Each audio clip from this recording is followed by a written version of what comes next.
সাবরিনাকে আদালতে তোলা হবে আজ। দুদকে রিজেন্ট চুক্তির নথি দেবে স্বাস্থ্য অধিদপ্তর।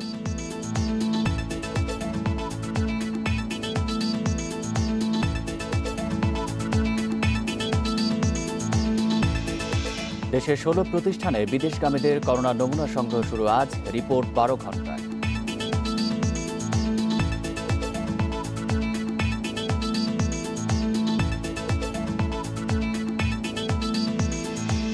করোনার মধ্যেও উত্তর ঢাকার ৪০ স্থানে হবে বিনামূল্যে ডেঙ্গু পরীক্ষা, সুযোগ নেই দক্ষিণে।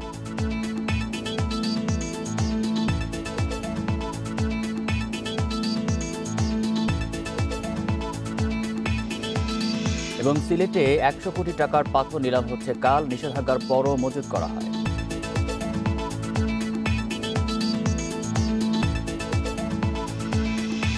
স্বাগত বিরতিহীন ইন্ডিপেন্ডেন্ট সংবাদে, সঙ্গে আছি আমি আলী আশরাফ। শুনছিলেন শিরোনাম, এবার বিস্তারিত।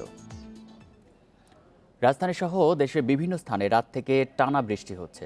আবহাওয়ার পূর্বাভাস বলছে সারা দেশে আরও দুদিন এই অবস্থা চলবে। বৃষ্টিতে রাজধানীর অনেক সড়কে পানি জমে গেছে, এতে বেড়েছে জনদুর্ভোগ। কিছু এলাকায় বাসায় পানি ঢোকারও উপক্রম দেখা দিয়েছে। আবহাওয়া অফিস জানিয়েছে, পশ্চিমা লঘুচাপের প্রভাবে বছরের এই সময়টায় এরকমই বৃষ্টি হয়ে থাকে। এর প্রভাবে ২৪ ঘন্টায় সারা দেশে বৃষ্টি বা বজ্রসহ বৃষ্টি অব্যাহত থাকতে পারে। সেই সঙ্গে কোথাও কোথাও ঝোড়ো হাওয়া বয়ে যেতে পারে। রোববার সন্ধ্যা ৬টা পর্যন্ত সর্বোচ্চ বৃষ্টি হয়েছে রংপুরে ২৪৯ মিলিমিটার। এদিকে রোববার সন্ধ্যা পর্যন্ত দেশের সর্বোচ্চ তাপমাত্রা ছিল যশোরে ৩৫ ডিগ্রি সেলসিয়াস।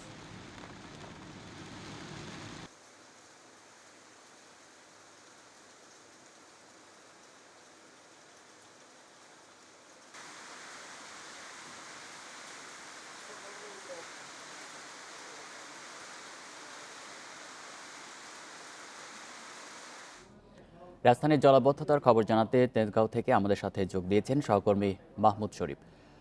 শরীফ, বৃষ্টি হলেই রাজধানীর বিভিন্ন সড়কে জলাবদ্ধতা এখন স্বাভাবিক বিষয় হয়ে দাঁড়িয়েছে। আজকেও অনেক জায়গায় পানি জমে গেছে, তো সাধারণ মানুষের ভোগান্তি কেমন দেখছেন?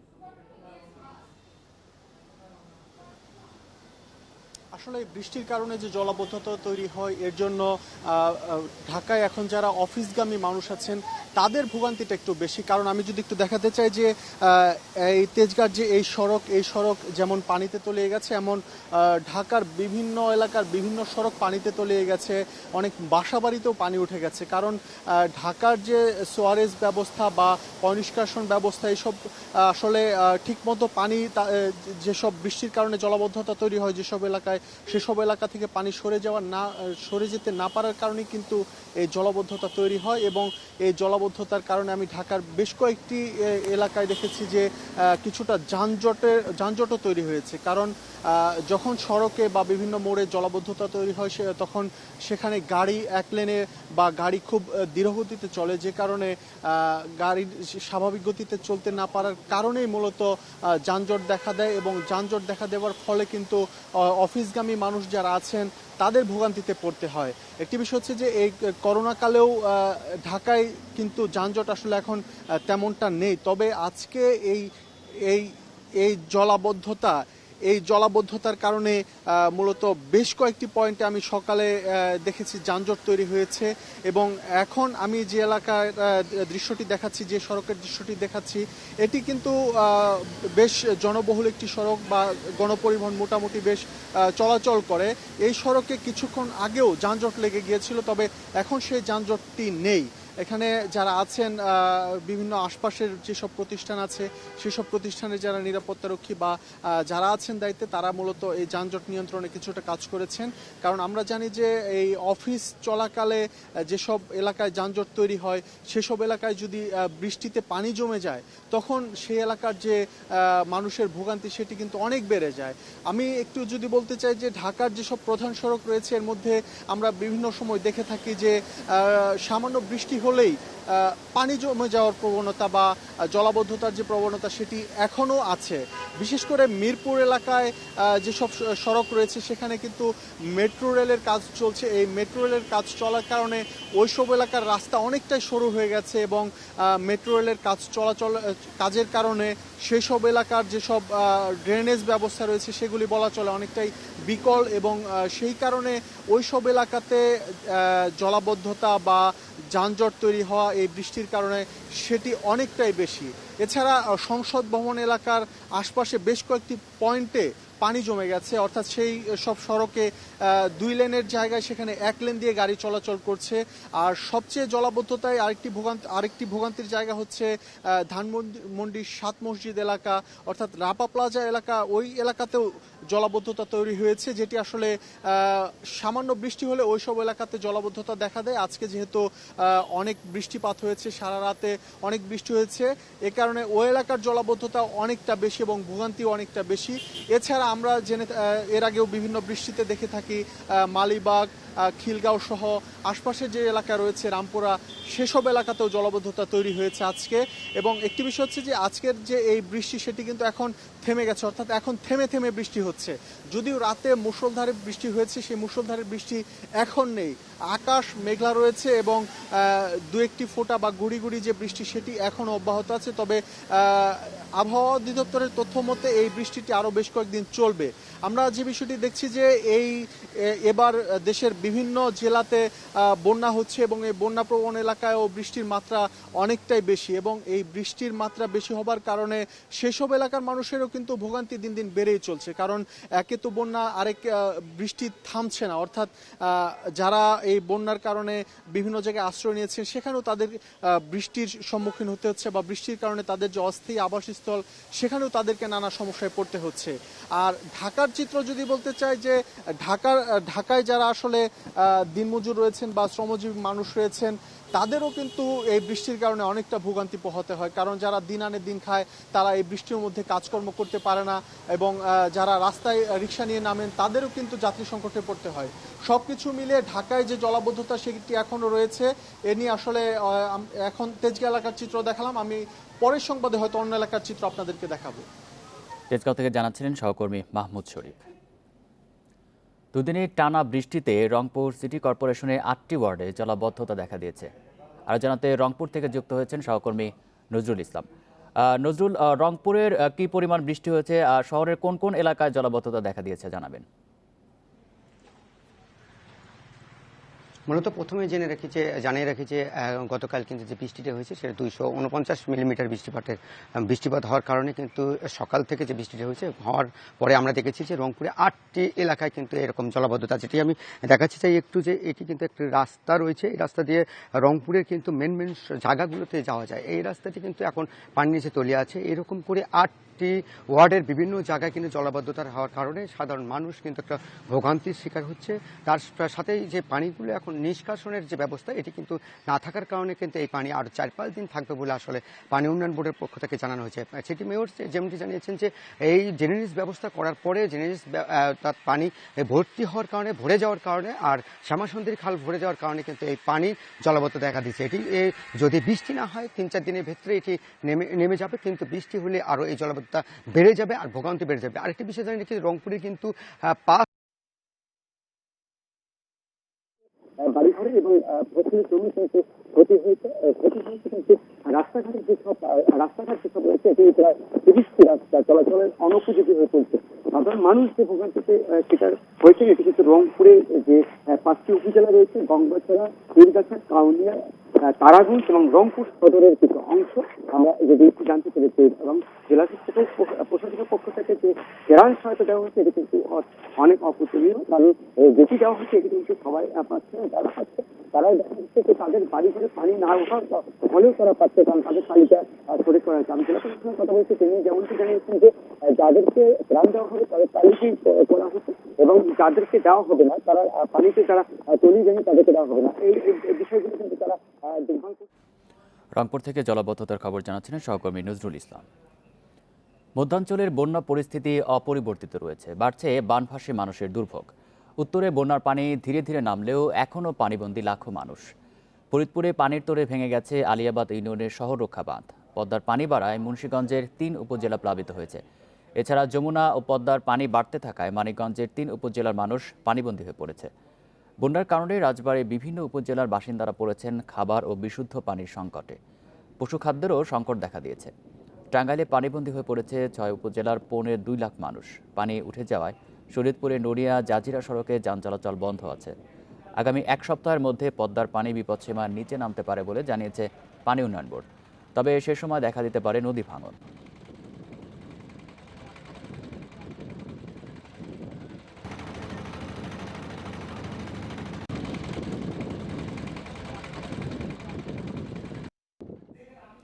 বন্যা পরিস্থিতির খবর জানাতে এখন মানিকগঞ্জ থেকে আমাদের সাথে যুক্ত হচ্ছেন সহকর্মী মঞ্জুর রহমান। মঞ্জুর, মানিকগঞ্জের পরিস্থিতি কেমন এখন? বন্যার পানি কোথায় কোথায় প্রবেশ করেছে জানাবেন।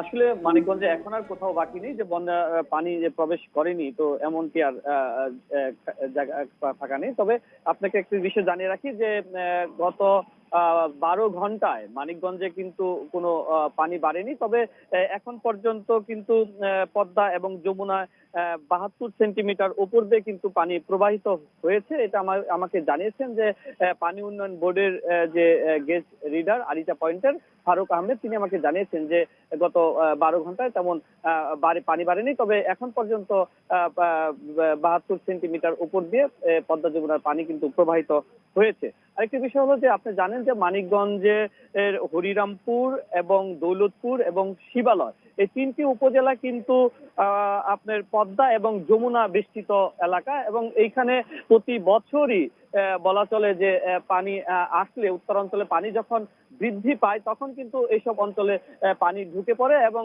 আমরা যেটা দেখেছি মানিকগঞ্জের শিবালয়, হরিরামপুর এবং দৌলতপুর উপজেলার কিন্তু বেশিরভাগ ইউনিয়ন এখন পানিবন্দী। আপনি দেখতে পাচ্ছেন যে এই যে পুরো আমি এখন যেখানে আছি এটা হলো দৌলতপুর উপজেলা মূল এলাকা। দৌলতপুর এখান থেকে আপনি সোজা আমতলী পর্যন্ত যায়, যেটাকে বলে জিয়নপুর ইউনিয়নে। এই এলাকাতেই কিন্তু এই রাস্তাটি কিন্তু প্রায় 5-6টি জায়গায় কিন্তু ভেঙে গেছে। আরেকটি বিষয় হলো যে হরিরামপুর উপজেলার আপনি জানেন যে ইতিমধ্যে হরিরামপুর উপজেলা থেকে ওখানে যে 13টি ইউনিয়ন আছে সেটি কিন্তু যোগাযোগ বিচ্ছিন্ন অবস্থা রয়েছে। সেখানে থানার সাথে যোগাযোগ বিচ্ছিন্ন, উপজেলা যে কয়টা সরকারি প্রতিষ্ঠান আছে সব কয়টা প্রতিষ্ঠানের সাথে কিন্তু মানুষের যোগাযোগ কিন্তু সেখানে বন্ধ রয়েছে। আরেকটি বিষয় হলো সেখানকার যে হরিরামপুর থেকে যে বালিরটাক হয়ে যে সিঙ্গার যাবে সেই রাস্তাটি কিন্তু বন্ধ হয়ে গেছে। আরেকটি বিষয় হলো আপনার ঘিওর উপজেলাও কিন্তু নদীতে এই বন্যার পানি কিন্তু প্লাবিত হয়েছে। আপনি জানেন মানিকগঞ্জের 3টি নদী আছে, অর্থাৎ ধলেশ্বরী, কালীগঙ্গা এবং মধুমতি। এই 3টি নদী পানি দিয়ে কিন্তু যে মানিকগঞ্জের যে নিম্ন অঞ্চলগুলি আছে সেই নিম্ন অঞ্চল কিন্তু ইতিমধ্যে প্লাবিত হয়েছে। মানিকগঞ্জের জেলা প্রশাসন সূত্রে আমি যেটা জানতে পেরেছি, তারা যেটা বলছেন যে এখন পর্যন্ত 74 বর্গ কিলোমিটার এলাকা কিন্তু বন্যার পানি কিন্তু প্লাবিত হয়েছে, কিন্তু বাস্তবে কিন্তু এই সংখ্যা এটাকে কিন্তু আরো বেশি হবে। এটা আমরা কিন্তু আসলে যে সরেজমিনে যে কয়েকটা দিন আমরা ঘুরতেছি সেটা কিন্তু আমরা দেখে আমরা বুঝতে পারছি। আরেকটা বিষয় হলো যে তারা আপনাকে যদি আমি একটু জানাই যে খাদ্য সামগ্রী বা ত্রাণ সামগ্রীর কথা যদি আপনাকে আমি একটু বলি, আমি কিন্তু মানিকগঞ্জের হরিরামপুর এবং দৌলতপুরের চরাঞ্চলে গিয়েছি এবং বিভিন্ন জায়গায় আমি গিয়ে কিন্তু আমি দেখেছি যে তা অনেকে আছে কিন্তু এখনো কিন্তু পর্যন্ত কিন্তু কোনো ত্রাণ সামগ্রী তারা পায়নি। তারা বলছেন যে একদিকে বন্যা আরেকদিকে করোনা, এই দুটি নিয়ে কিন্তু তারা আসলে খুব মহা বিপদের মধ্যেই আছেন, এটা তারা আমাকে জানিয়েছেন। আর কি বিষয় যে আপনি জানেন যে সামনে কোরবানি ঈদ এবং চর অঞ্চলে কিন্তু অনেক পশু পালন করা হয়, অর্থাৎ এখান থেকে যে পশুগুলোই কিন্তু মানিকগঞ্জ এবং ঢাকার বেশিরভাগ চাহিদাই কিন্তু। মানিকগঞ্জ থেকে জানাচ্ছিলেন সহকর্মী মঞ্জুর রহমান। আমরা এখন জামালপুরের বন্যা পরিস্থিতির খবর জানবো। সেখান থেকে আমাদের সাথে যুক্ত হচ্ছেন সহকর্মী দুলাল হোসেন। দুলাল, জামালপুরে বন্যা দুর্গত এলাকাগুলোর কি অবস্থা, ক্ষতিগ্রস্তরা কি বলছেন?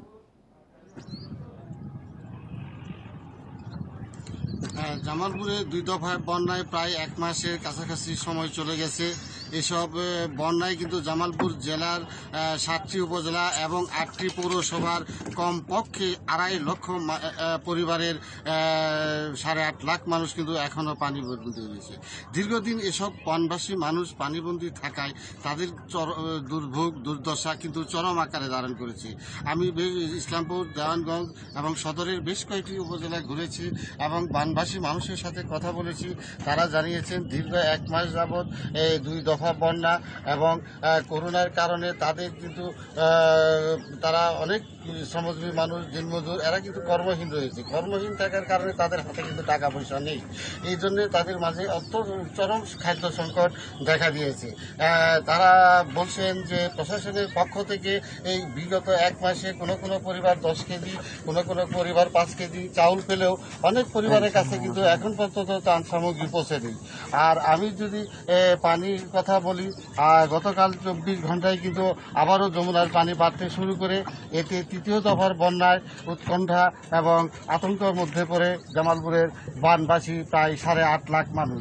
তারা আমাকে জানিয়েছে যে এই তৃতীয় দফায় বন্যা হলে কিন্তু তাদের দুর্ভোগের শেষ থাকবে না। আমি পানি উন্নয়ন বোর্ডের নির্বাহী প্রকৌশলী মোহাম্মদ আবু সাইদের সাথে কথা বলেছি। তিনি জানিয়েছেন যে আজ থেকে যমুনার পানি পুনরায় বৃদ্ধি পাবে এবং তৃতীয় দফায় বন্যা শুরু হতে পারে। কিন্তু গতকাল কুড়িগ্রাম এবং উজানে ভারতে বৃষ্টি হওয়ার কারণে কিন্তু গতকাল সারাদিনে যমুনার পানি 7 সেন্টিমিটার বেড়ে তৃতীয় দফার বন্যা দেখা যায়। আজকে যদিও পানি অপরিবর্তিত রয়েছে, তবে ব্রহ্মপুত্রের পানি কিন্তু বিপদসীমা অতিক্রম করে বাড়তে থাকায় নতুন নতুন এলাকা প্লাবিত হচ্ছে এবং মানুষ চরম দুর্দিনে এবং দুর্ভোগের মধ্যে রয়েছে। আমি যদি আপনাকে বলি, কোরবানির পশু নিয়ে এই জামালপুর জেলাটা যমুনা এবং ব্রহ্মপুত্র বিদ্যুৎ একটি জেলা। এই জেলার বিস্তীর্ণ চরাঞ্চলে কিন্তু এই জেলার মানুষ লাখ লাখ গবাদি পশু লালন পালন করে এবং আর মাত্র 10 দিন বাকি রয়েছে কোরবানির ঈদে। আমি দেখেছি যে এ পর্যন্ত কোনো কৃষক কিন্তু গবাদি পশু তাদের হাটে বিক্রি করার জন্য তুলতে পারেনি, কারণ জামালপুর জেলার 7টি উপজেলা এবং 8টি পৌরসভার বিস্তীর্ণ এলাকা এখনো সীমায় 92 সেন্টিমিটার উপর দিয়ে প্রবাহিত হচ্ছে, যার কারণে মানুষ ঘর থেকে বের হতে পারছে না। আর যেসব মানুষ উঁচু জায়গা, বাঁধ এবং স্কুল কলেজে আশ্রয় নিয়েছে, এসব ম্যাক্সিমাম মানুষই কিন্তু নিম্ন আয়ের এবং দরিদ্র। কাজেই এসব দরিদ্র মানুষেরা এই ঝড় বৃষ্টির মধ্যে তারা খোলা আকাশের নিচে শেষ করেছে। এই কারণে তাদের দুর্ভোগ দুর্দশা কিন্তু চরম আকার ধারণ করেছে। আমি জেলা প্রশাসকের কথা বলেছি, এই দুর্দশা মানুষের জন্য তারা কিন্তু পর্যাপ্ত ত্রাণ সহায়তা প্রদান করেছে এবং ঈদের আগে বিজিবি যত প্রকার সাহায্য সহযোগিতা আছে প্রদান করবে। জামালপুর থেকে এই ছিল বন্যা নিয়ে আমার কাছে সর্বশেষ। ত্রাণের কথা বলছিলেন, কিন্তু সাধারণ যারা দুর্গত মানুষ তারা কিন্তু বলছেন তারা ত্রাণ ঠিকমতো পাচ্ছেন না। এখানে সমস্যাটা কোথায়, আপনি কি জানতে পেরেছেন? জি, আমরা জানতে পেরেছি যে বিষয়টা এখানে দেখা গেছে জামালপুর জেলায় মোট 2.5 লাখ পরিবার কিন্তু পানিবন্দী রয়েছে। এসব পরিবারের ম্যাক্সিমাম 50 থেকে 60% মানুষ কিন্তু নিম্ন আয়ের। কিন্তু প্রশাসন থেকে যে পরিমাণ ত্রাণ সহায়তা দেওয়া হচ্ছে, যেমন ধরেন আপনাকে আমি যদি বলি যে একটি ইউনিয়নে 5 থেকে 7,000 পরিবার পানিবন্দী রয়েছে, কিন্তু সেখানে আপনার মাত্র 3 থেকে 4 মেট্রিক টন, কোথাও কোথাও 5 মেট্রিক টন চাউল দেওয়ায় 3 তরে 400-500 পরিবার কিন্তু চাল পাচ্ছে, কিন্তু এই আর বাকি পাতা থেকে বঞ্চিত হচ্ছে।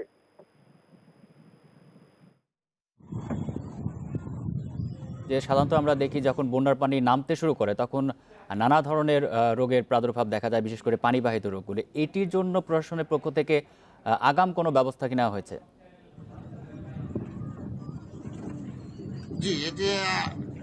জি, আমি জেলা প্রশাসক এবং জেলা সিভিল সার্জনের সাথে কথা বলেছি। জামালপুর জেলার 7টি উপজেলায় মোট 81টি মেডিকেল টিম গঠন করা হয়েছে, তারা মাঠে কাজ করছে। তবে এ পর্যন্ত জামালপুর জেলার কোথাও পানিবাহিত রোগ, ডায়রিয়া কিংবা নিউমোনিয়া এ ধরনের রোগের কিন্তু কোনো প্রাদুর্ভাব দেখা দেয়নি। একটু জানাবেন, সাধারণত আমরা দেখি নদী তীরবর্তী যে সমস্ত মানুষ থাকেন বা চরাঞ্চলে যারা থাকেন তাদেরকে একটা মানে বিশেষ করে তাদের থাকার জায়গাটার খুবই সমস্যা হয়, তাদের যাওয়ার খুব একটা জায়গা থাকে না। তো তাদের জন্য বিশেষ কোনো ব্যবস্থা কি প্রশাসনের পক্ষ থেকে নেওয়া হয়েছে? আমি জামালপুরের যেসব বন্যা কবলিত এলাকা ছিল সেসব বন্যা কবলিত এলাকায় আমি ঘুরে দেখেছি, যেসব মানুষ স্কুলে বা কলেজে আশ্রয় নিয়েছে তারা মোটামুটি যদিও থাকার ব্যবস্থা রয়েছে, কিন্তু 4 থেকে 5,000 পরিবার কিন্তু বিভিন্ন বাঁধ, তারপর উঁচু সড়ক এবং ব্রিজে আশ্রয় নিয়ে তারা রয়েছে, কিন্তু তাদের মধ্যে দেখা গেছে যে তাদের কোনো বিশুদ্ধ পানির ব্যবস্থা নেই, তাদের কোনো অস্থায়ী কোনো বাথরুম নেই বা টয়লেট নেই, যার কারণে তারা কিন্তু চরম দুর্ভোগের শিকার হচ্ছে। এই যে বিশেষ করে যে মহিলারা, তারা কিন্তু এই বাথরুম না থাকার কারণে প্রকৃতিটাকে সাড়া দিতে পারছে না, এই সন্ধ্যার পর্যন্ত তাদেরকে অপেক্ষা করতে হচ্ছে। এবং এ নিয়ে আমি জেলা প্রশাসকের সাথে কথা বলেছি, জেলা উপজেলা নির্বাহী অফিসারদের সাথে কথা বলেছি। তারা বলেছে যে আসলে বন্যা চলে যাবে এই অবস্থা থাকার কারণে কিন্তু তারা এখানে, আমি আজকে সকালেও আমার সামনে প্রায় 150 থেকে 200 পরিবার রয়েছে, তাদের এই 150-200 পরিবারের মধ্যে কোনো বিশুদ্ধ পানির ব্যবস্থা নেই, কোনো বাথরুম, অস্থায়ী কোনো টয়লেট নেই, যার জন্য তারা এসব প্রাকৃতিক ডাক সারা দিয়ে এবং নিত্য কাজের জন্য যে পানির চাহিদা তারা কিন্তু পাচ্ছে না। আর সর্বশেষ আপনার কাছে যেটি জানতে চাই যে আমরা দেখেছি সরকারি পক্ষ থেকেও বন্যার সময় বিভিন্নভাবে সাহায্য সহযোগিতা করে থাকে এবং এর পাশাপাশি কিন্তু বেসরকারি পর্যায় থেকেও কিন্তু মানুষ সাহায্যের হাত বাড়িয়ে দেয়। সেখানে বেসরকারি পর্যায়ে সাহায্য সহযোগিতা কেমন পাচ্ছে মানুষ? আপনাকে একটা বিষয় জানিয়ে রাখি যে প্রায় 3 মাস যাবৎ করোনা আর প্রাদুর্ভাব পড়ায় করোনার যে সব সংকট মুহূর্তগুলো রয়েছে, করোনার প্রথম দিকে কিন্তু বিভিন্ন প্রতিষ্ঠান, ব্যক্তি তাদের সহায়তার জন্য এগিয়ে আসে দরিদ্র মানুষের পাশে।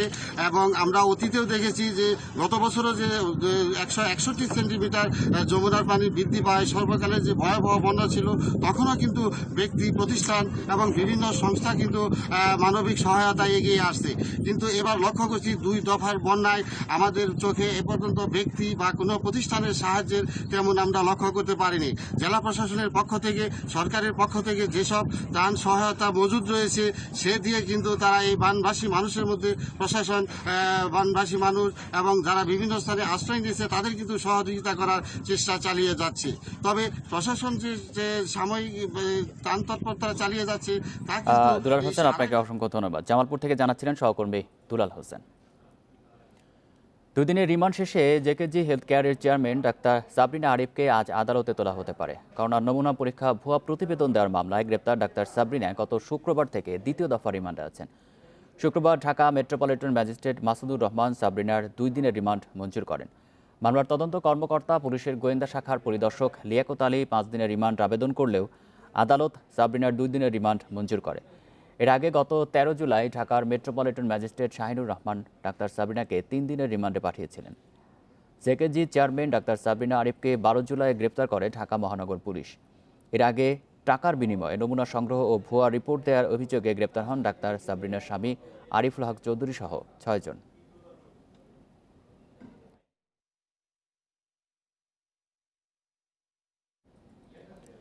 ডাক্তার সাবরিনাকে পরিচয় করিয়ে দেওয়া হতো প্রধানমন্ত্রীর উপদেষ্টা সফরসঙ্গী হিসেবে। কখনো বলা হতো তিনি স্বাস্থ্য সচিবের কাছের মানুষ। আর এভাবেই নানা জায়গা থেকে অনৈতিক সুবিধা নিয়েছে জেকেজি হেলথ কেয়ার। করোনা পরীক্ষার বুথ বসাতে 2টি আইটি প্রতিষ্ঠানের কাছে সুরক্ষা সরঞ্জাম ভাড়া নিয়ে নানা হুমকি ধমকি দিয়ে শোধ করেনি ভাড়ার 12 লাখ টাকা। জেকেজি কেলেঙ্কারি ফাঁস হওয়ার পর একে একে বেরিয়ে আসছে এমন নানা তথ্য। স্বাস্থ্য মন্ত্রণালয়ের 550 কোটি টাকার প্রকল্প, আর সেই কাজ পেয়েছে দাবি করে 28 মার্চ আইটি প্রতিষ্ঠান অ্যাক্টিভ সিকিউরিটিজ অ্যান্ড আইটি সলিউশনে যায় জেকেজি।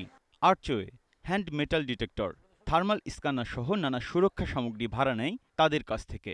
বলা হয় ভাড়া 6 লাখ টাকার অর্ধেক অগ্রিম, আর বাকিটা দেওয়া হবে মাসে মাসে। তবে অগ্রিম তো দূরের কথা, প্রতিষ্ঠানটিকে মাত্র 25,000 টাকা দিয়েছে জেকেজি। যখন আমরা তিতুমির কলেজে আমাদের প্রোডাক্ট ইনস্ট্রুমেন্ট করলাম, লজিস্টিক সাপোর্টগুলো ইনস্ট্রুমেন্ট করলাম, দেন হচ্ছে তারা পুরোই তাদের শ্যুটটাই পাল্টে যায়। তারা এক পর্যায়ে বলতে শুরু করে আপনারা কালকে আসেন, অথচ সেদিনে আমাদেরকে 50% অ্যাডভান্স করার কথা, সেটা না করে বলছে কালকে আসেন। কালকে যখন ওদের অফিসে আমাদের লোক পাঠায় গুলশানের অফিসে, তখন কিন্তু তারা কোনোভাবেই রেসপন্স করে নাই। নিচে রিসিপশন থেকে উপরে পর্যন্ত তারা উঠতে দিচ্ছে না কোনোভাবে। এরপরও পাওনা চাওয়া অব্যাহত রাখাই সাবরিনার নামে দেয়া হয় নানা হুমকি ধামকি। জেকেজির অফিসেও ঢুকতে দেয়া হতো না অ্যাক্টিভ সিকিউরিটিজের প্রতিনিধিদের। তারা ম্যাক্সিমাম টাইমই বলতো যে আমাদের চেয়ারম্যান প্রধানমন্ত্রীর উপদেষ্টা সফর সঙ্গী, হ্যাঁ, প্রধানমন্ত্রী সফর সঙ্গী উপদেষ্টা, আর হচ্ছে হেলথ মিনিস্ট্রির অনেক বড় সচিবের খুব কাছের মানুষ। একবার বলতো আমরা তো আইজিপির কার্যালয়ের লোক, আরেকবার বলতে প্রধানমন্ত্রীর কার্যালয়ের লোক, আরেকবার বলতো হচ্ছে প্রধানমন্ত্রীর উপদেষ্টা। ব্যক্তিগত সহকারী। এক পর্যায়ে এসে তারা যখন 1 মাস 2 মাস 3 মাস ক্রস হয়, তখন এসেই তারা আমাদেরকে বলে যে আমরা পেমেন্ট দিতে পারবো না, মালামাল আমাদের যখন মন চায় তখন দিব, না মন চাইলে দিব না, আপনাদের যা মন চায় আপনারা করতে পারেন। নমুনা সংগ্রহের কাজের জন্য এপ্রিলে জেকেজিকে ল্যাপটপ ভাড়া দেয় নাফিস কমিউনিকেশনস নামের একটি প্রতিষ্ঠান। 15 দিন পর পর বিল দেওয়ার কথা থাকলেও পরে 6 লাখ টাকা পাওনার বিপরীতে দেয়া হয় মাত্র 80,000। অ্যাকাউন্ট লক হয়ে গেছে, আমাদের চেকের পাতা শেষ হয়ে গেছে, আমার বাবা মারা গেছে, এটা সেটা বিভিন্ন কথা বলতো।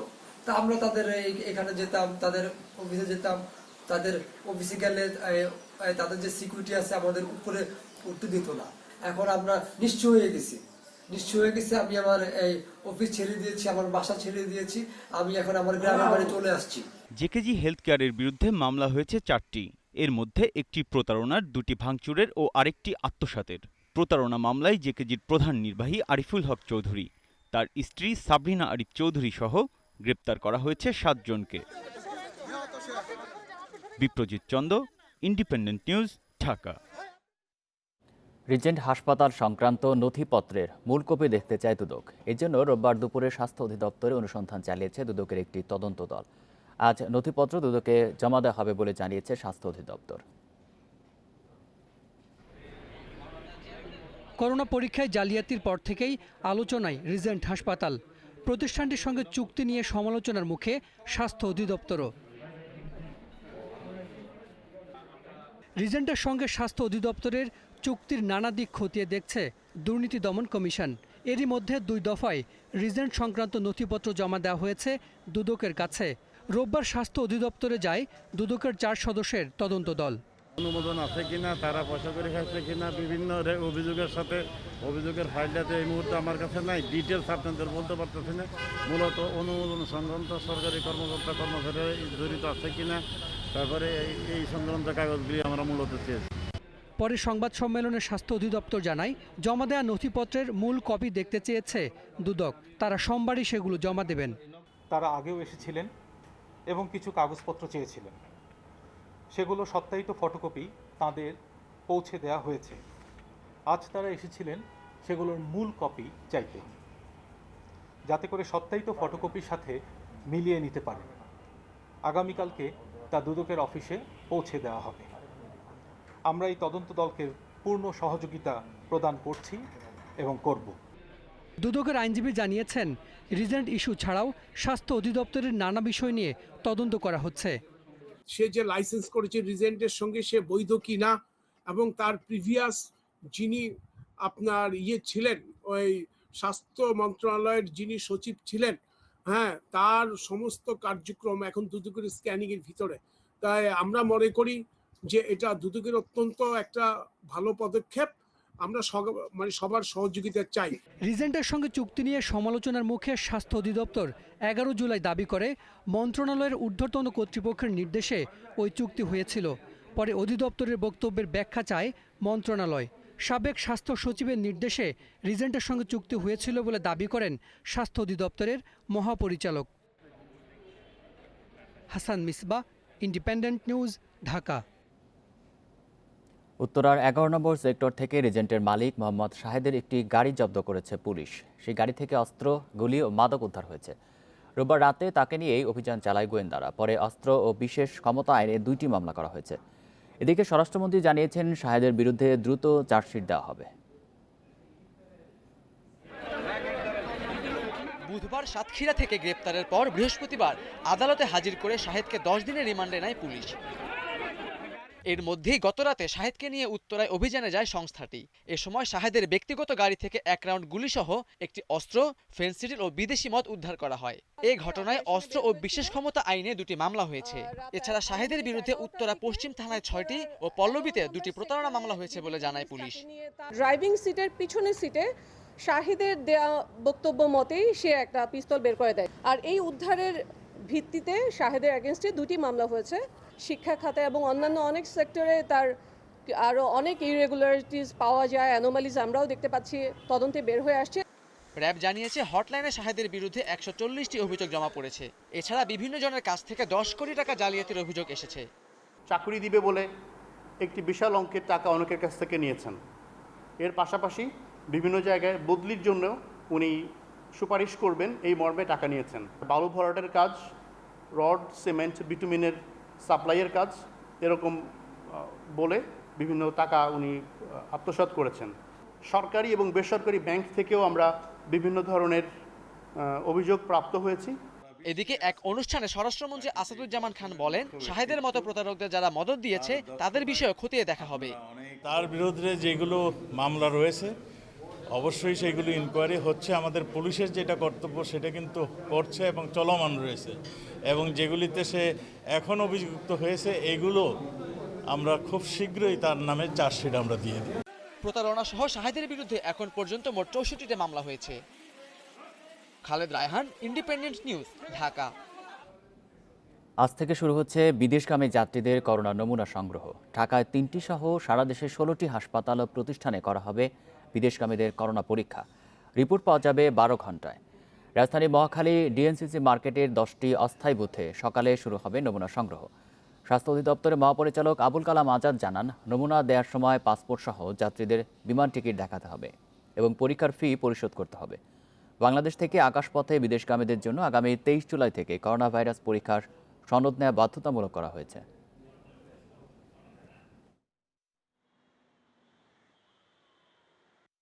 আগামীকাল থেকেই নমুনা সংগ্রহ শুরু হবে, এবং আপনারা যদি দয়া করে আমাদের যাত্রী সাধারণ যারা ঢাকায় নমুনা দিতে চান তাদেরকে জানিয়ে দেন যে ঢাকার যে ডিএনসিসি মার্কেট অর্থাৎ উত্তর সিটি কর্পোরেশন মার্কেট, এখানে তারা যদি আসেন, আমরা হলো আগামীকালকে প্রথম দিন আমরা মনে করি যে সকাল 10টা থেকে শুরু করব। এর পরবর্তীতে আমরা হলো সবাইকে সময় জানিয়ে দেব। আজ থেকে শুরু হচ্ছে বিদেশগামী যাত্রীদের করোনা নমুনা সংগ্রহ। ঢাকায় 3টি সহ সারা দেশে 16টি হাসপাতাল ও প্রতিষ্ঠানে করা হবে বিদেশগামীদের করোনা পরীক্ষা। রিপোর্ট পাওয়া যাবে 12 ঘন্টায়। রাজধানী মহাখালী ডিএনসিসি মার্কেটের 10টি অস্থায়ী বুথে সকালে শুরু হবে নমুনা সংগ্রহ। স্বাস্থ্য অধিদপ্তরের মহাপরিচালক আবুল কালাম আজাদ জানান, নমুনা দেওয়ার সময় পাসপোর্ট সহ যাত্রীদের বিমান টিকিট দেখাতে হবে এবং পরীক্ষার ফি পরিশোধ করতে হবে। বাংলাদেশ থেকে আকাশপথে বিদেশগামীদের জন্য আগামী 23 জুলাই থেকে করোনা ভাইরাস পরীক্ষার সনদ নেওয়া বাধ্যতামূলক করা হয়েছে।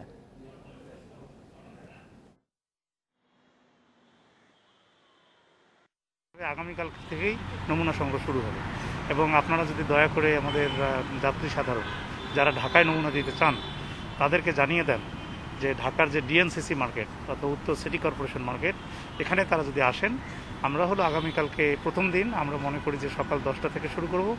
এর পরবর্তীতে আমরা হলো সবাইকে সময় জানিয়ে দেব। করোনা মহামারীর মধ্যেও ঢাকা উত্তর সিটি কর্পোরেশন বিনামূল্যে ডেঙ্গু পরীক্ষার ব্যবস্থা করলেও তা নেই দক্ষিণে। উত্তরের সব নগর স্বাস্থ্য কেন্দ্র সহ 40 জায়গায় এই পরীক্ষা করা যাবে।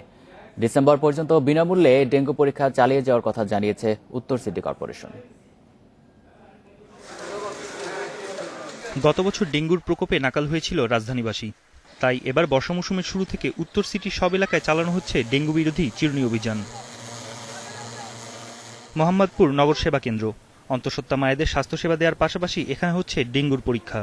শুধু এই কেন্দ্রেই নয়, উত্তর সিটি সব নগর সেবা কেন্দ্র সহ 40টি জায়গায় করা হচ্ছে ডেঙ্গু পরীক্ষা।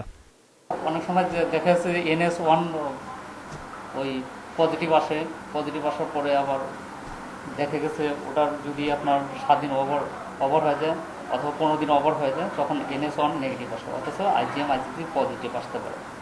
এই জন্য এনশিওর করার জন্য IgM IgGটা অ্যাড করা হয়েছে।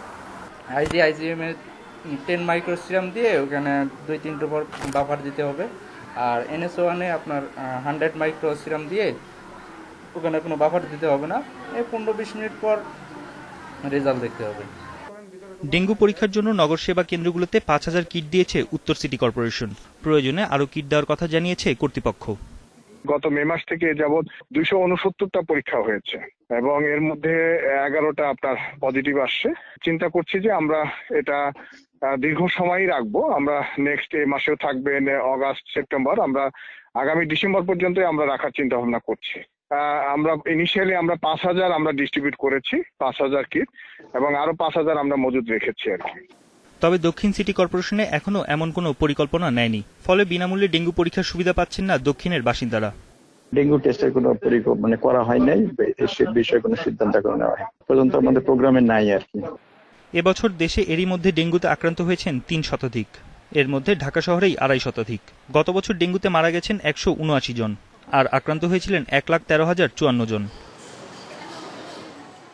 বন ইবনে কামাল, ইন্ডিপেন্ডেন্ট নিউজ, ঢাকা। সিলেটের কানাইঘাট উপজেলার লোভাছড়ায় জব্দ প্রায় 100 কোটি টাকা মূল্যের পাথর নিলামে তোলা হচ্ছে মঙ্গলবার। এর জন্য নিলামে বিক্রির বিজ্ঞপ্তি দিয়েছে পরিবেশ অধিদপ্তর। গত শনিবার অভিযান চালিয়ে 1 কোটি ঘনফুট পাথর জব্দ করে প্রশাসন ও পরিবেশ অধিদপ্তর। আদালতের নিষেধাজ্ঞার পরও কোয়ারি থেকে এসব পাথর মজুত করা হয়েছিল বলে জানিয়েছে জেলা প্রশাসন। বাংলাদেশ ভারত সীমান্তবর্তী লোভাছড়া পাথর কোয়ারি। অপরিকল্পিতভাবে পাথর তোলার কারণে এখানকার পরিবেশ বিপন্নের পথে। এ অবস্থায় কোয়ারি থেকে পাথর না তুলতে এবং সব ধরনের সরঞ্জাম সরিয়ে নেয়ার নির্দেশ দেয় আদালত। সে নির্দেশ অমান্যের অভিযোগে শনিবার কোয়ারি এলাকায় অভিযান চালায় প্রশাসন। জব্দ করা হয় 1 কোটি ঘনফুট পাথর, যা নিলামে বিক্রির বিজ্ঞপ্তি দিয়েছে পরিবেশ অধিদপ্তর। পাথর সংগ্রহ সহ বিপণন এবং ক্রাশিং মেশিন স্থাপন করে সেখানে পরিবেশ একবার বিপন্ন করে তুলেছে এবং যেটা সম্পূর্ণভাবে অনৈতিক এবং অন্যায় এবং রাষ্ট্রের যে বিদ্যমান আইন আছে তার পরিপন্থী। এই অবস্থা থেকে উত্তরণের জন্য পরিবেশ অধিদপ্তর সিলেট, জেলা প্রশাসন সিলেট এবং আইনশৃঙ্খলার সহায়তা নিয়ে এই পাথরগুলো জব্দ করে। ব্যবসায়ীদের দাবি, শুষ্ক মৌসুমে কেনা পাথর সড়ক যোগাযোগ না থাকায় বর্ষা মৌসুমে পরিবহনের জন্য মজুত করেছিলেন। পাথরগুলো নিলামে তোলা হলে বিপাকে পড়বেন তারা। বর্তমানে যে আমাদের দুই পারে যে পাথরগুলো আছে আমাদের নিজস্ব মালিকানাধীন জায়গার মধ্যে আছে, যদি প্রশাসনে বা কেউ যদি আমাদেরকে ডকুমেন্ট চায় তাহলে আমরা শুরু করতে পারবো। আমরা লোবার তীরবর্তী দুনু পারে প্রায় 200 ব্যবসায়ী। বর্ষা মৌসুমে নদীর পথে নেওয়ার সিস্টেম ছাড়া রাস্তাঘাট নাই আমাদের এলাকায়, যার কারণে আমরা পাথরটা নিতে পারি না। গত 13 মার্চ লোভাছড়া পাথর কোয়ারির ইজারার মেয়াদ শেষ হলেও বন্ধ হয়নি পাথর তোলা। টাস্ক ফোর্সের অভিযানে কোয়ারি এলাকা ও লোভা নদীর তীর থেকে বিপুল পরিমাণ পাথর জব্দের কথা জানিয়েছে জেলা প্রশাসন। ম্যাজিস্ট্রেট ছিলেন, পুলিশ ছিল, পরিবেশ অধিদপ্তর ছিল। অভিযান করার পরে সেখানে অবৈধ পাথর জব্দ করা হয়। অবৈধভাবে পাথর উত্তোলন করা হলে সেটা তো কোনো নোটিশের প্রসঙ্গ থাকে না। মেয়াদ শেষের পর নতুন করে কোয়ারি ইজারা বন্ধ রেখেছে খনিজ সম্পদ উন্নয়ন ব্যুরো। এদিকে 15 জুনের মধ্যে কোয়ারি এলাকা থেকে পাথর সহ সব ধরনের যন্ত্রপাতি সরিয়ে নেওয়ার নির্দেশনা ছিল আদালতের। Independent news desk.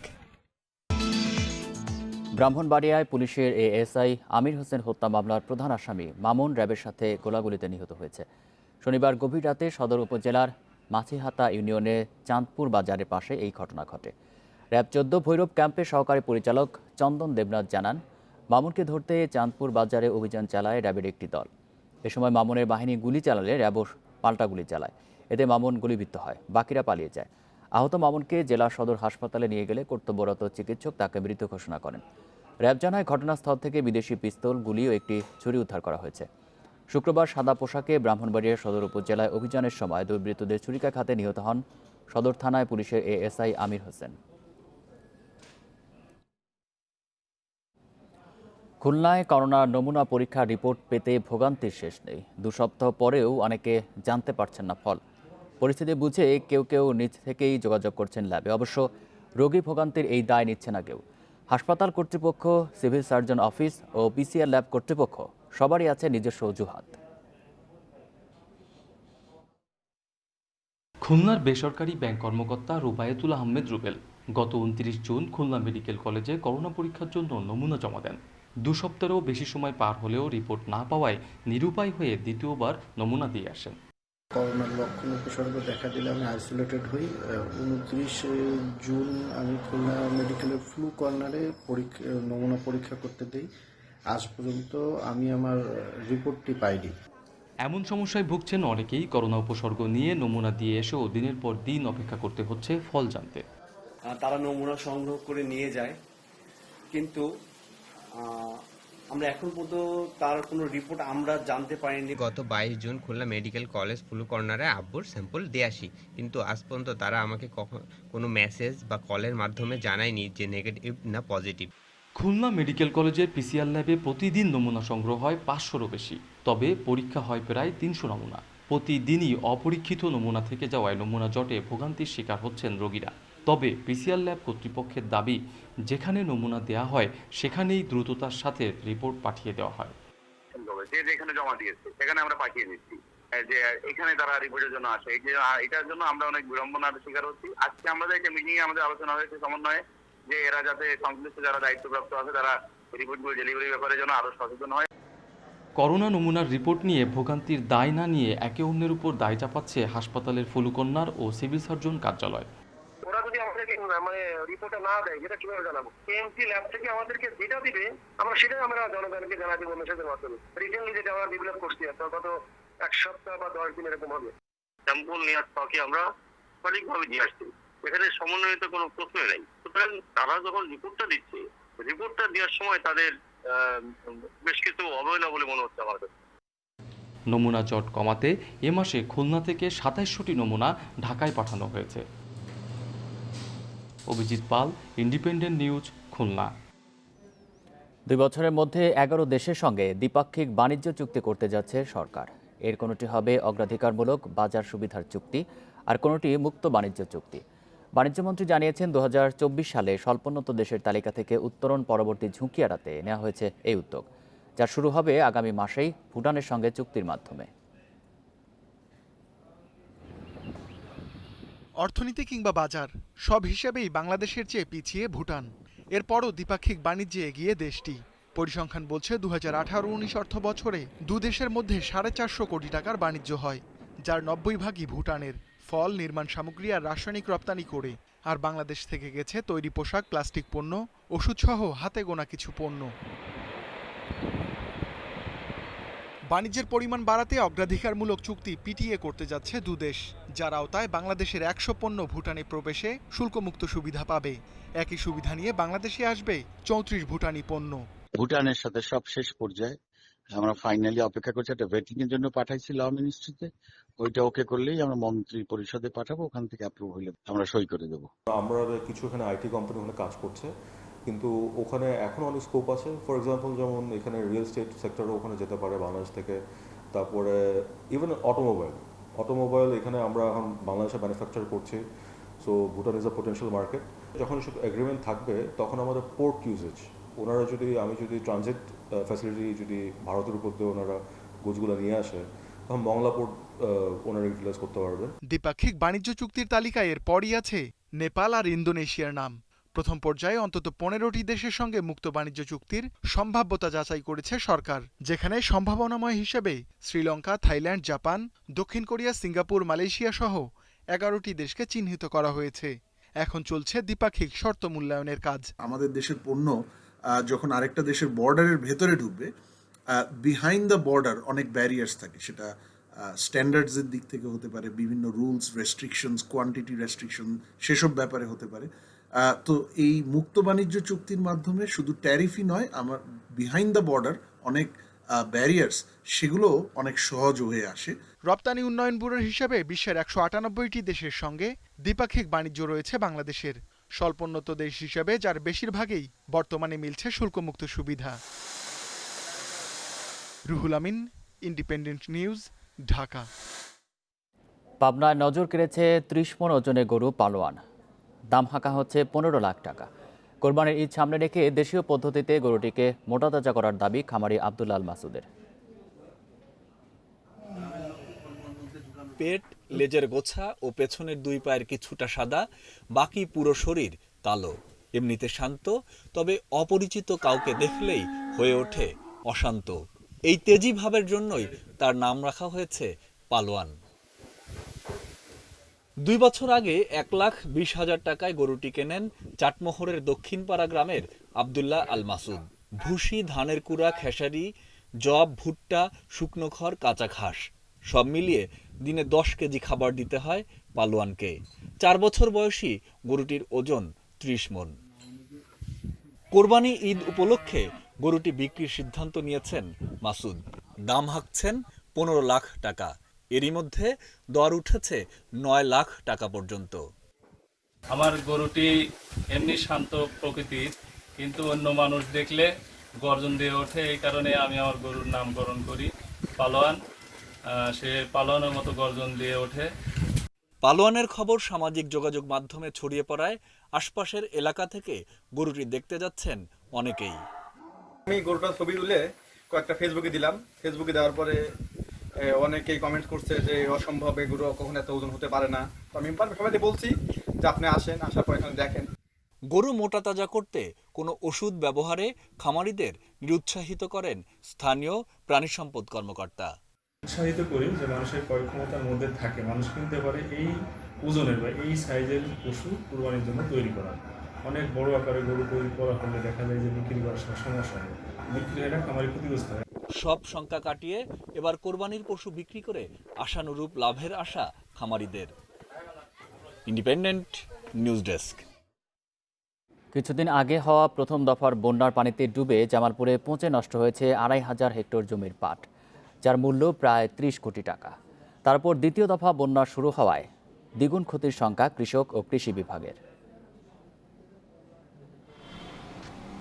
জামালপুরে যমুনা ব্রহ্মপুত্রের চরাঞ্চল ও নিম্নাঞ্চলে দুদফা বন্যায় প্লাবিত হয়েছে ৮৭১৫ হেক্টর জমির পাট। এর মধ্যে প্রথম দফায় প্রায় ২৫০০ হেক্টর জমির পাট পানিতে তলিয়ে সম্পূর্ণ পচে নষ্ট হয়। কয়েকদিন আগে দ্বিতীয় দফা বন্যায় নষ্ট হতে বসেছে আরও ১১৫০ হেক্টর জমির পাট। চাষিরা বলছেন পাটের বয়স হওয়ার আগেই বন্যার পানি ওঠায় পাট নষ্ট হচ্ছে। রোপণ করা পাটের অর্ধেকের বেশি ডুবে যাওয়ায় বিঘা প্রতি ফলন কমেছে ১/৩। পাটের এই ক্ষতি পুষিয়ে নিতে সরকারের সহযোগিতার দাবি তাদের। কুমলা পাটা কাটা হওয়া নাকছে, যে পাটা কাটা হওয়া নাকছে, যে কামলা খোঁচো যাচ্ছে, এই খোঁচোটা আঙ্গুর উঠবো না। বিঘে যে 10 মন কি পাটা নামছে, এখানকার পাটা মাত্রই পাটা হয় 2 মন 3 মন করি, অতিরিক্ত 4 মন। আমার পুরে লস। চলমুখী ভাবে এভাবে বারবার বন্যা আসলে পরে। কৃষি বিভাগ বলছে বন্যার পানিতে পুরোপুরি নষ্ট হয়ে গেছে ৩৫০০ হেক্টর জমির পাট, যার মূল্য প্রায় ৩০ কোটি টাকা। এছাড়া আংশিক ক্ষতির মুখে রয়েছে প্রায় ২০০০ হেক্টর জমির পাট।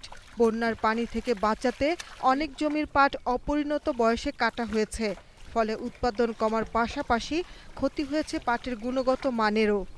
আর্লিয়ার কেটে নেওয়ার কারণে এখানে পাটের আঁশের মানও ভালো হবে না এবং ফলনও ভালো হবে না। বাদবাকি যে পাটের জমি আছে এটা হয়তো বা সম্পূর্ণ ক্ষতিতে রূপান্তর হয়ে যাবে। চলতি মৌসুমে জামালপুর জেলায় পাটের আবাদ হয় ২৯,১৫০ হেক্টর জমিতে। Independent news desk. ইতালির মিলানে বাংলাদেশি নাগরিক রশিদ হাওলাদার খুনে 4 জনকে গ্রেপ্তার করেছে পুলিশ। এখনও 2 জন পলাতক বলে জানা গেছে। অভিযুক্ত সবাই বাংলাদেশি। পুলিশের দাবি পারিবারিক কোন্দলের জেরে 5 ভাই ও তাদের ফুফাতো ভাই এই হত্যাকাণ্ড ঘটিয়েছে। স্থানীয় সময় শনিবার রাতে মিলানের স্তাদেরা এলাকায় মন্তেগানি রোডে 44 বছর বয়সী রশিদ হাওলাদারকে হত্যা করা হয়। ঘটনাস্থল থেকে উদ্ধার করা হয় হাতুড়ি ও চেইন। পরে পুলিশ সিসিটিভির ফুটেজ দেখে হত্যায় জড়িতদের ধরতে অভিযানে নামে। রশিদ হাওলাদারের বাড়ি মুন্সিগঞ্জে। বিশ্বে করোনায় একদিনে 4,000-এর বেশি মানুষ মারা গেছেন। নতুন শনাক্ত 2,20,000-এর বেশি রোগী। এর মধ্যে ভারতে একদিনে রেকর্ড 40,000 মানুষ করোনা শনাক্ত হয়েছে। নতুন করে 675 জনের মৃত্যুতে দেশটিতে প্রাণহানি ছাড়িয়েছে 27,500। ভারতে মোট আক্রান্ত 11,18,000-এর বেশি। তবে যুক্তরাষ্ট্রে কমেছে করোনায় প্রাণহানি। 24 ঘন্টায় সেখানে 412 জনের মৃত্যু হয়েছে। নতুন শনাক্ত 65,000-এর বেশি। ব্রাজিলে একদিনে মারা গেছে 716 জন। 24,000 নতুন শনাক্ত নিয়ে দেশটিতে আক্রান্ত প্রায় 21 লাখ। টুইট বার্তায় করোনা আক্রান্ত হওয়ার খবর জানিয়েছেন নাইজেরিয়ার পররাষ্ট্রমন্ত্রী জিওফ্রে অনিয়ামা। এদিকে বিশ্বে করোনায় মোট প্রাণহানি ছাড়িয়েছে 6,08,000। আক্রান্ত 1,46 লাখেরও বেশি। সুস্থ হয়েছেন 87,30,000। করোনা সংক্রমণ বাড়ায় ইরানের সঙ্গে ফ্লাইট স্থগিত করেছে তুরস্ক। করোনা স্বাস্থ্যবিধি না মানায় মার্চ থেকে 1 লাখের বেশি আটক হয়েছে জিম্বাবুয়েতে। আইসিসির ভার্চুয়াল সভা বসছে আজ। এতে আলোচনা হবে টি-20 বিশ্বকাপের ভবিষ্যৎ নিয়ে। আর সেখান থেকে আসতে পারে বিশ্বকাপ পেছানোর সিদ্ধান্ত। যদি তা হয় তাহলে অস্ট্রেলিয়াকে অপেক্ষা করতে হবে 2022 সাল পর্যন্ত, কারণ 2021-এর আয়োজন সত্ত্ব ছাড়বে না ভারত। 18 অক্টোবর থেকে 15 নভেম্বর পর্যন্ত অস্ট্রেলিয়ায় হওয়ার কথা ছিল টি-20 বিশ্বকাপ, কিন্তু সেখানকার করোনা পরিস্থিতি আবারও খারাপ হওয়ায় সৃষ্টি হয়েছে শঙ্কা। এদিকে বিশ্বকাপ স্থগিত হলে আইপিএল করার সম্ভাব্য ছক কষে রেখেছে ভারতীয় ক্রিকেট বোর্ড। তবে নিজ দেশে নয়, আরব আমিরাতের 3 ভেন্যু দুবাই, আবুধাবি ও শারজায় খেলা রাখার চিন্তা বিসিসিআইয়ের।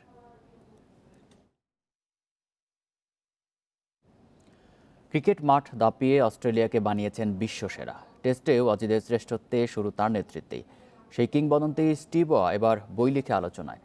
ভারতীয় ক্রিকেটকে নিয়ে লিখতে গিয়ে স্টিভ ঘুরে বেরিয়েছেন দেশটির একাডেমি থেকে অলিগলিতে। 17 দিনের সফরে তার ক্যামেরায় ধরা পড়েছে 20,000 ছবি। সেখান থেকে 200 ছবিকে স্থান দিয়েছেন দ্য স্পিরিট অব ক্রিকেট বইয়ে। স্টিভ ওয়ার বইটি পাঠকের হাতে যাবে 1 নভেম্বর।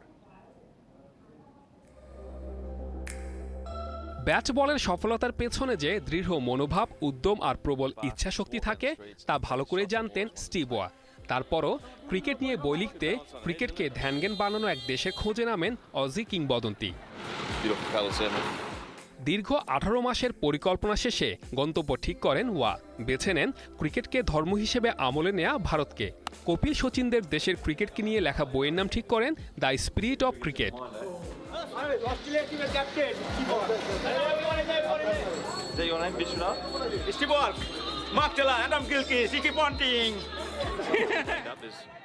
বইয়ের নামে যৌক্তিকতা প্রমাণে ওয়া ঘুরে বেড়ান মুম্বাই থেকে কলকাতা কিংবা রাজস্থান।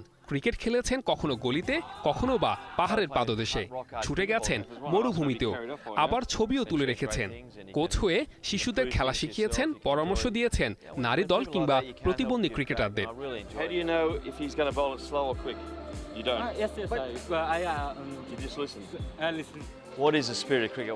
এত ক্রিকেট পাগল মানুষের ক্রিকেটীয় সরঞ্জাম কিভাবে আসে ভাবনা থেকে তাই ঢু মারেন ব্যাট বল প্যাডের কারখানায়। অজি গ্রেটের বইকে ফটো ডায়েরি বললেও ভুল হবে না। 17 দিনের সফরে 20,000 ছবি তুলেন তিনি। সেখান থেকে নিজের লেখা বইয়ে স্থান পায় 200 ছবি। 324 পাতা লেখার বইয়ে ভারতের ক্রিকেটীয় ছবি সৌন্দর্য বাড়িয়েছে বহুগুণ। নিজের ওয়েবসাইটে ভারত ভ্রমণে সেই অভিজ্ঞতার বর্ণনাও আছে। অগ্রিম অর্ডারে $100 ছাড়ে $199 মিলবে the spirit of cricket India. Make up a game with a plastic bat and a ball and have the bricks for the stumps and just see how good they can be. That is the spirit of cricket.